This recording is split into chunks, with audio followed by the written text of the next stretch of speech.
When it comes to being a fantasy baseball manager, you got to know when to hold them, know when to walk away, and know when to run. So lock on in as Matt and I talk buy low and sell high candidates on today's action-packed episode of Locked On Fantasy Baseball.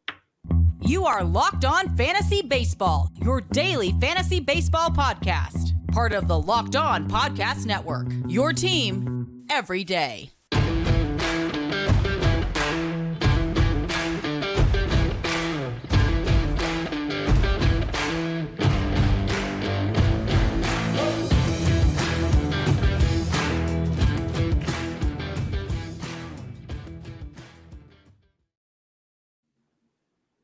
Hello, fantasy baseball fanatics, and welcome to the Locked On Fantasy Baseball podcast, brought to you by the Locked On Sports Network, your team every day.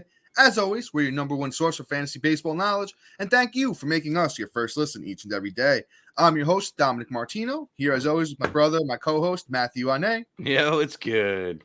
You can find us on all social media platforms and podcasting apps. Just search for Locked On Fantasy Baseball and we'll be there. If you're listening on a platform like Apple or Spotify that allows 5-star ratings and reviews, we'd appreciate it if you could do that for us. You know, if you're an everydayer or you're a new listener and you haven't done that yet, truly means a lot. If you can go out there, helps the outreach of the podcast. Also, if you're watching on YouTube and you haven't subscribed already, just hit that little bell below. It subscribes you to the channel, also gives you a notification every time we drop a new episode. And also, once again, if you're on YouTube, be sure to like and comment because we love to talk fantasy baseball with you. And as I mentioned at the top, on today's episode, Matt and I are talking about buy low and sell high candidates. And there's a lot of good ones out there. So, Matt, what are we starting with today? We buying low? We selling high? Where are we at? I think we're gonna do it a little buy low action. Nice. You know, pretty much what everybody's here to see is, who are we gonna buy low on? Throw a really cruddy offer out there and see if you know what hits. You throw it on the fan, So Yes, let's start off with a great name here, Mr. Sandy Alcantara. Sandy has had a horrendous, out of character start to his season. And I'll read them off because it's pretty bad. So literally on the 16th, which was Sunday, 9 Ks, which that's the right number, and 6 ERA with a 1.17 whip. On the 10th, 4 Ks, 20 ERA with a 2.75. That was against Philly. The last game I read off was against Arizona.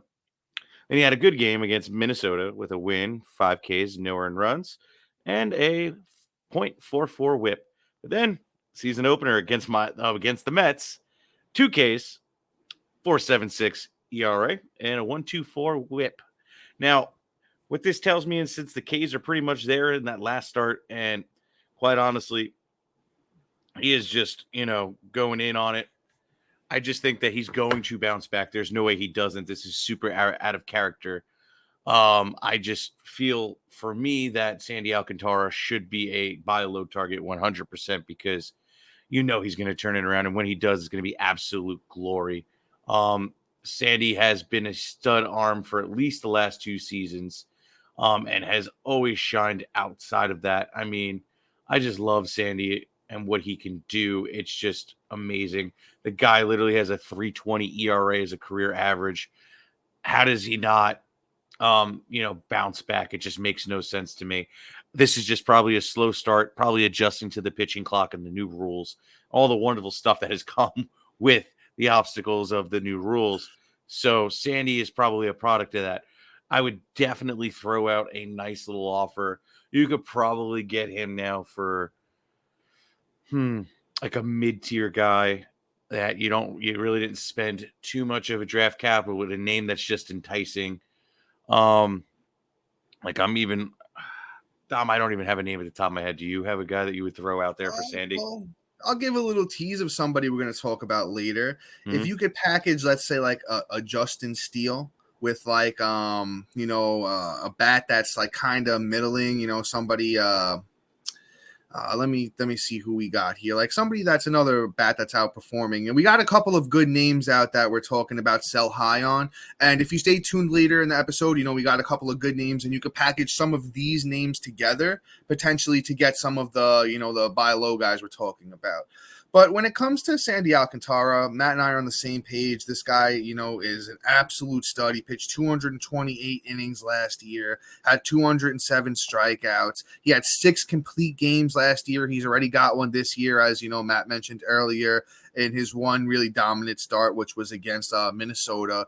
And Sandy's just an ace. He's one of the best pitchers in all of baseball right now. You always want to be getting the best overall player in any trade that you're doing. So what you do is you package some guys that are hot right now that necessarily don't think are going to keep it going through the season, and you take those guys, package them, and you try and get one guy. Sandy's arguably the best pitcher in baseball. A couple of little duds here. As Matt mentioned, that pitch clock is something that's been hurting, all fantasy managers. I personally think it's causing a lot of these, starting pitchers to get, banged up. We're seeing a crazy amount of starting pitcher injuries here recently. And Sandy's a guy that I don't think he's going to wind up getting hurt, but he's making those small adjustments. He's right. Is the only thing that's really high is the ERA. The whip looks pretty solid. The Ks are right around, K per 9, where, Sandy usually is right under that K per 9 mark. And he is going to be one of the best pitchers in baseball. I think he's an absolute great buy low. Let's move on to the next guy, though, and that's Aaron Nola. Now, Aaron Nola finally went out there, and he had a good start the other day, and it looks like he's seeming to get back on track here a little bit, right? Now, the thing with Nola is he's always been a great starting pitcher. That's something that you can rely on when it comes to fantasy baseball. Well, we know who, the studs have been for years. If somebody's been great for a long time, like Nola has, you can bank on that. You can take that to the bank. Let's talk about even Nola's whole career: 3.64 ERA, 1,200 innings, 1,400 Ks, a 1.13 ERA. And once again, that's over 1,250 innings there. So you kind of know what you're getting from him. On the season, though, Nola's thrown 21 innings, only 19 Ks, 5.91 ERA, 1.45 whip. So the buy low opportunity on Aaron Nola is even better than the buy low opportunity on Sandy Alcantara, because Sandy does have that one really good start there. And Nola's last start was good, but he still gave up, a couple of runs. The whip was at a 1.33, only 4 strikeouts in 6 innings, and it was at Cincinnati. So that's where you can use the gift of gab here and, go to the Aaron Nola owner and say, oh, well, he still hasn't really been great, play that game, because that's what you want to do when trading. You want to, try and talk down the guy that you're buying on and talk up the guys that you're selling on. And with Aaron Nola, I think there's just a great opportunity here for you to, make that little sneaky trade right now, because he's going to bounce back and he's going to have a pretty good year. Absolutely. I mean, there's no way Nola doesn't bounce back. And the reason for it is, let's put it this way. He's in a contract year. He needs to get paid. This is probably going to be his biggest contract of his career. So he needs to bounce back and get paid. So this is why I think that Nola is going to go at it and bring it back. Now, this is also an opportune time, and more than what you think too, because he had that good start. So I think that now if anything, the owner that has Nola is probably more enticed to say, oh, okay, maybe I can get a little bit more for Nola than I could last week with him having a bad start. So yes, play the game like Dom said, but then also, tell me, I'd be like, the only reason I'm really snagging him is because that one good start, maybe it'll happen. We know it's going to happen. And then, throw him like a little bit of a better guy, or like 2 of these guys we're going to talk about later in the show. So, it's one of those things where I think you really should target Nola and, get out there and give him somebody hot right now that we all know is going to die off later. Dom, take it away, bro. So, guys, if you're like me, you got a full-time job and you like to hit the gym sometimes and you need a quick snack that isn't high on calories but still tastes great, then you've got to try Built Bar. I'm not sure how Built Bar does it, but these bars taste delicious while maintaining amazing macros. And what's even better is that they're healthy for you. Built Bars only have 130 calories, 4 grams of sugar, and that whopping 17 grams of protein. Guys, I always say this when I read the Built Bar ad. It's so important to get protein in your diet. Most of us don't get enough of it in our diet, and it's just the best that you can grab a quick Built Bar, and get that protein in your diet that you're lacking. They come in these unbelievable flavors like cookies and cream, double chocolate, coconut puff, or my personal favorite is that churro flavor. And guess what? Now you don't even need to wait around to get a box, because for years we've been talking about only being able to order your Built Bars at Built.com. And now you can just go down to your local Walmart or Sam's Club and pick you up a box or 2 or 3 of Built Bars. Once again, you got to try those Built Bars. They're absolutely delicious and they're healthy for you. So next up here, we got an absolute a guy that I think is probably one of the best buy lows right now, and that is Francisco Lindor of the New York Mets, the shortstop phenom. The thing is, the counting stats are still pretty good here for Lindor with the 13 runs and 17 RBIs. 4 homers is, pretty good. 2 steals, not bad. The 231 batting average is where you're going to be able to sneak the buy low in. Because a lot of people, when it comes to fantasy, that bad batting average sticks out. And not everybody's looking at the leaderboards as far as runs and RBIs go. So, if you're someone in your league isn't looking at that, they may not know that the 17 RBIs is actually pretty high up there in terms of league leaders in RBIs. Say, he's only got 4 home runs. He's batting 231. He's got 21 strikeouts to 10 walks. And that's the argument there. But you know what? Francisco Lindor is a career 276 hitter, over 4,287 at-bats. So we know he's going to be fine there. He has, 25-plus bomb upside. And in that Mets lineup, he's good for 100 runs, 100 RBIs. He stole 16 bags last year. I think the steals even come up for Frankie Lindor, and they wind up being around I'd say in that 15 to 20 range. And he's just great. Shortstop has been a little bit tough so far this year, to be honest with you. Hasn't been as good as we all thought it was going to be. So if you can go out there, throw a sneaky buy low offer on Francisco Lindor, I think you're going to make out pretty well. Oh, absolutely. I think Lindor is ready to rock and start breaking that bat out in the open here. But great job there, Dom. Let's talk about our next guy here. Yeah. Mr. Michael Harris. Now, he's supposed to return next week. At some point during the homestands that they're going to have between Monday and Sunday. So, this is the perfect time to get it, especially if the team is been hit with the injury bug like a lot of us have, and you have a couple of free spots that you can kind of hold it down and kind of give them like a now player. Because when you watch this, it's Thursday, you're going to be holding into the week. Hopefully they're down in the numbers. You can offer them somebody that is going to be able to provide them with the win this week. So give them that immediate satisfaction versus waiting for this player to come back at some point next week. On top of that, it's really just a matter of finding the right offer, because Michael Harris is one of those guys that everybody expected for that, sophomore breakout where he's going to build upon what he did last year and really take it to the next level. Now, what he did in his short term up before, before his back injury occurred was not too great, with 3 runs, no home runs, 1 rib, 2 stolen bases, batting 217. That's ugly too.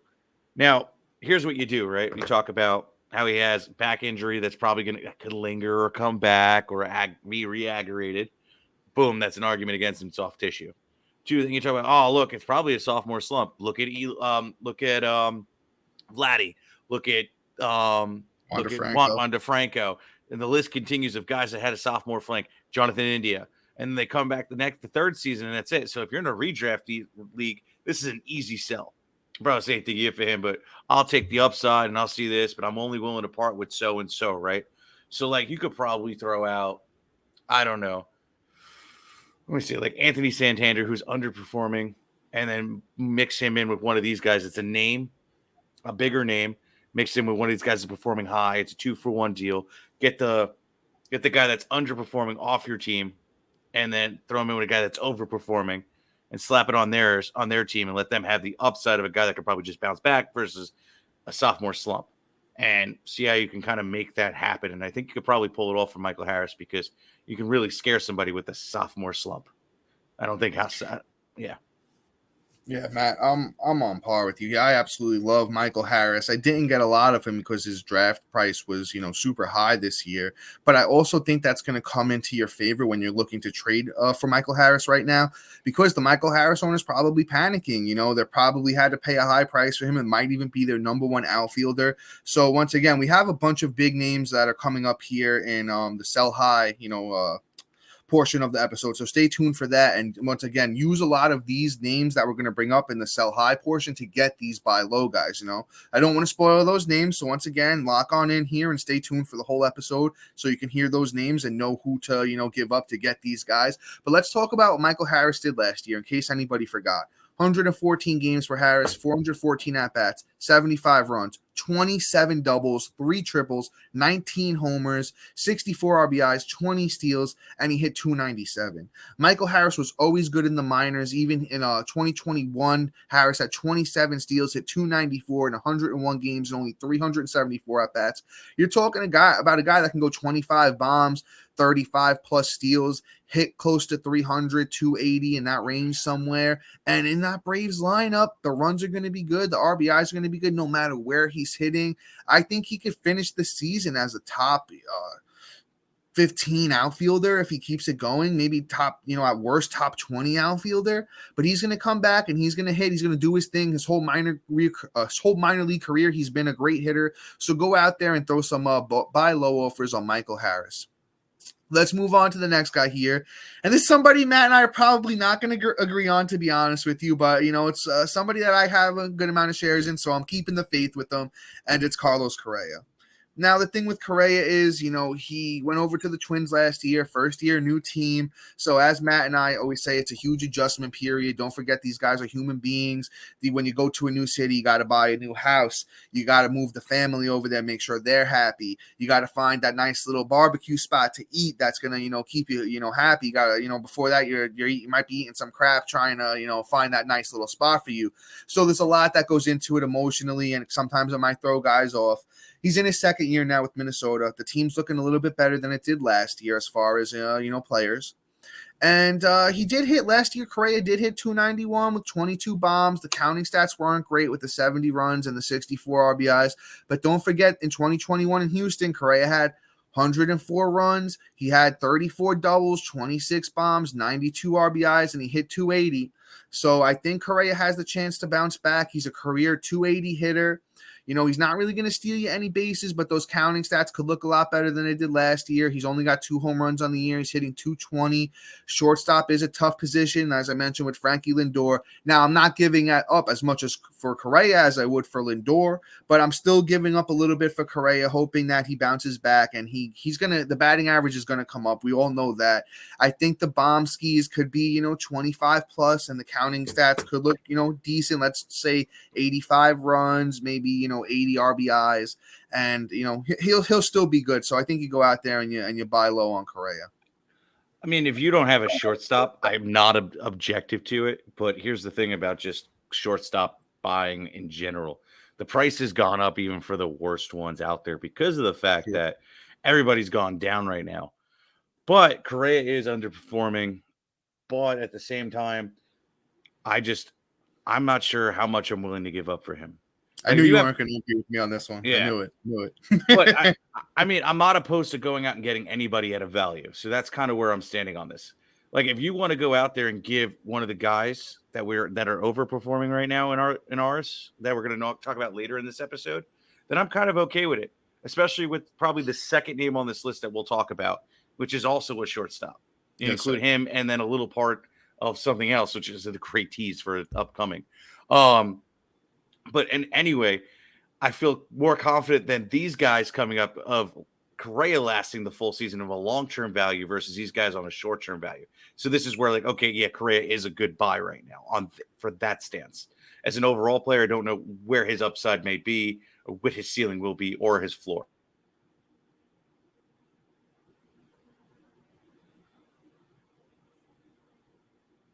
Players we have to talk about selling high on. We got to talk about eBay Motors. For a championship team, it's all about making sure that every player is a perfect fit. It's the same thing when it comes to your vehicle. Every part needs to fit just right. So next time you need a part, an accessory, and head to eBay Motors. With eBay's guaranteed fit, you can be sure every part you need fits right the first time around. Just add your ride to my garage and look for the green check mark to know the parts will fit or your money back. because, like in sports, confidence is the name in the game. And when you shop with eBay Motors, it's the same thing. And it's with over 122 million parts to choose from, you'll be back in the game in no time. After all, it's easy to bring home the win when you have the right parts are guaranteed. Get the right parts, the right fit, and the right prices on ebaymotors.com. Let's ride. Eligible items only. Exclusions may apply. All right. So, guys, we are back on this, and we have a great name to talk about here as our first sell high here, and that's Mr. Matt Chapman. Matt Chapman is having a really nice start to the season, and I'm going to tell you right now, I didn't see it coming. A lot of people in the fantasy community did not see this coming. Being the number 2 overall fantasy player this year, I mean, it's mind-blowing. But here's what he's doing so far. 13 runs, 5 bombs, 17 ribs, a stolen base, and batting .417. Like, these numbers are great. Do I think they're realistic? Do I think this trend is going to continue? Absolutely not. I think, honestly, at this point, one of two things happen. He either completely falls off a cliff and goes back to normal Matt Chapman, or he gets hurt because he's old. And, it happens with him.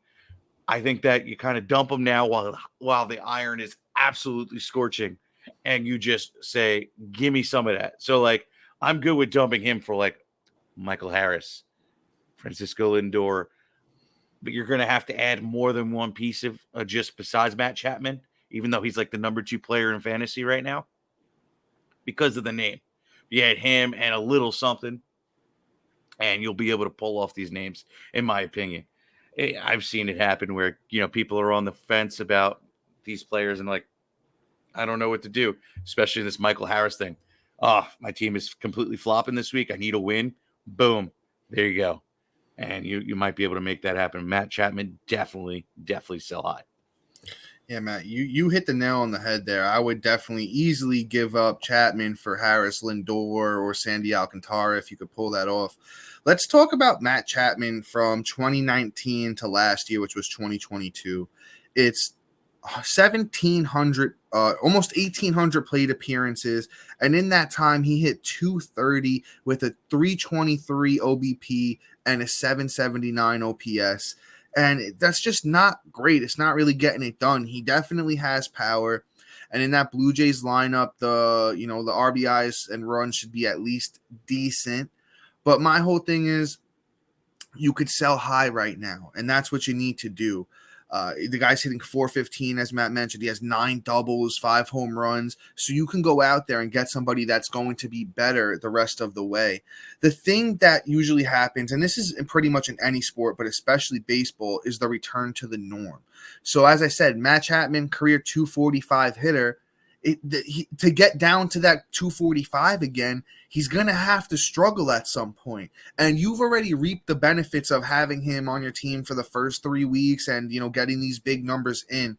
You don't want to be stuck holding when, he has that, 2-week cold stretch where he doesn't hit a lick, and that's killing your fantasy team when you could get one of these guys that's underperforming and have them for their hot stretch. Because Francisco Lindor is not going to hit .230 all year. Correa is not going to hit .220 all year. Sandy Alcantara is not going to have a 5.4 ERA all year. So it's kind of like I said, at the top, if you know the old song, you got to know when to hold them, know when to fold them, and know when to run. That's kind of the name of the game here with fantasy baseball. And especially if you're new to it, that's how we do things around here. That's how we win I was about to say fantasy MDs. That's how we win locked on championships here, is by doing things like that.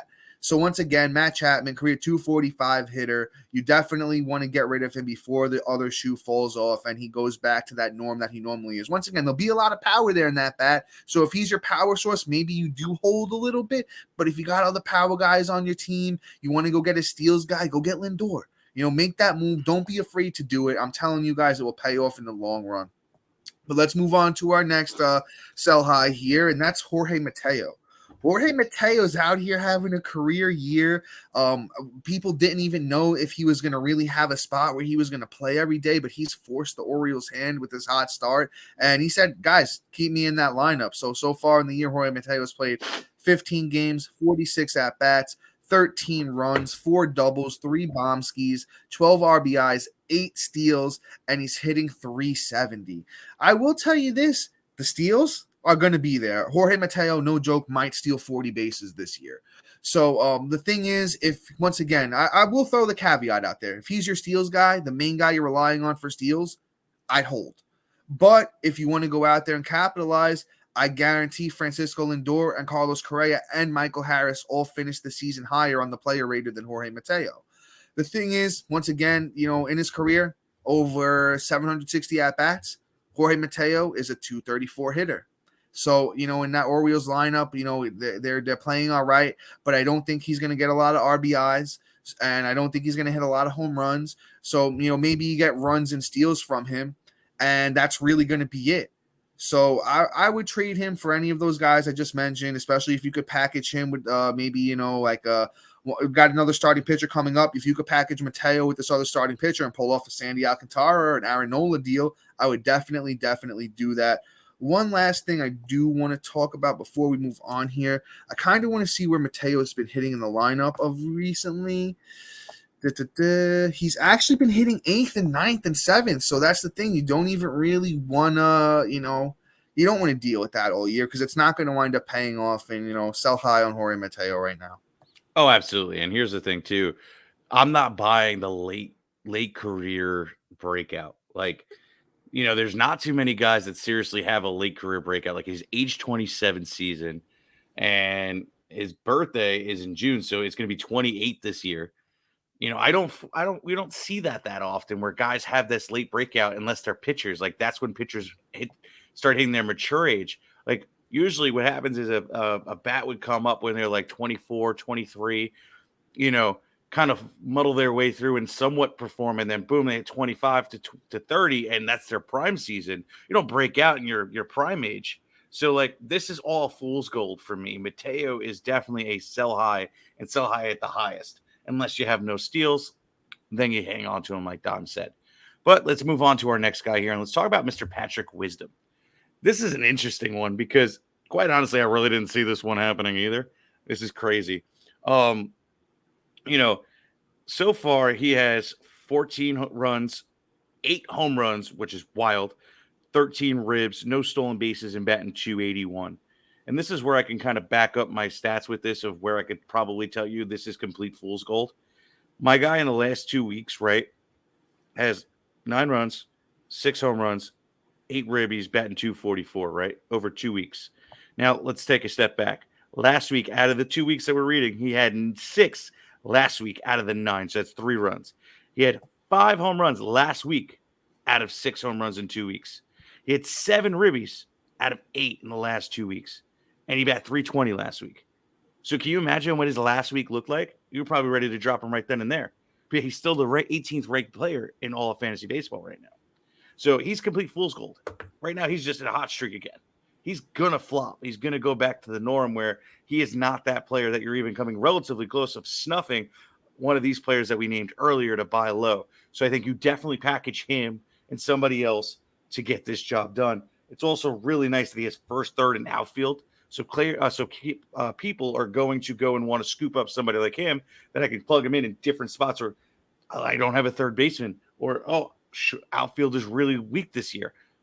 Let me see if I can get Patrick Wisdom, and this will help boost my team. And blew up in your face, and I just stole a great player that bounced back. That's the goal, Patrick Wisdom. Just get rid of him, release him real fast, get him out for a trade. Yeah, well said, brother. Well said. I'll throw this in there, and I hate to say it like this, but this is one you find the guy in your league that maybe just started playing, does not really familiar with all the names in fantasy baseball, and you throw Patrick Wisdom his way. You say, oh, he's tied for the league in home runs with 8. He's hitting .280. Matt named that triple position eligibility with Wisdom. And that's the guy you target and you say, hey, this guy is absolutely great. He had 28 bombs in 2021. He had 25 bombs in 2022. The Cubbies are looking a little bit better with that, revamped lineup.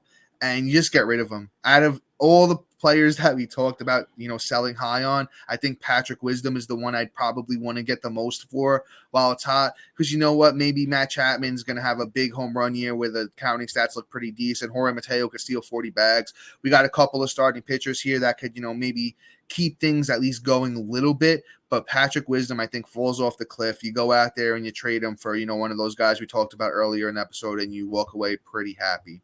But let's move on. We got two more guys here, and they're both starting pitchers. The next one's actually a Cub as well, and it's Justin Steele. Now, the thing with Steele is I think Steele's actually still going to be pretty solid. But let's look at what Steele's doing so far this year, and this is what I'm saying sell high. 2 wins, no losses for Steele across 3 starts, 1.42 ERA, 19 innings, 19 Ks, and the whip is an 0.84. Now, could Steele be, breaking out and, have like a pretty strong year? Yeah, of course he could. He's still 27 years old. Sometimes pitchers take a little bit longer to break out than, hitters. So once again, he could still be having, a great year. But I just don't think Justin Steele is, going to maintain a sub 2 ERA. The wins aren't, he's got, 3 wins in, 4 starts. He actually started today and had another great game against Oakland. The competition had, he played Milwaukee the first game. Milwaukee's been pretty good. Texas hasn't been as good as everyone's expected. He did beat the Dodgers, but then he beat Oakland today. So I'm not super impressed. He gets San Diego in his next start. I will try and get, what I can for him before that one goes out there. I just don't think he's not overwhelming as terms of velocity and things like that. And, I don't think he's this year's Spencer Strider or anything, so I wouldn't worry about that either. You package Justin Steele and Matt Chapman, go get Sandy Alcantara. Even package, I would even throw out Justin Steele for Michael Harris to somebody that may not know what they have with Michael Harris and see how that goes. Oh, maybe they want another small piece. Okay, throw in Jorge Mateo.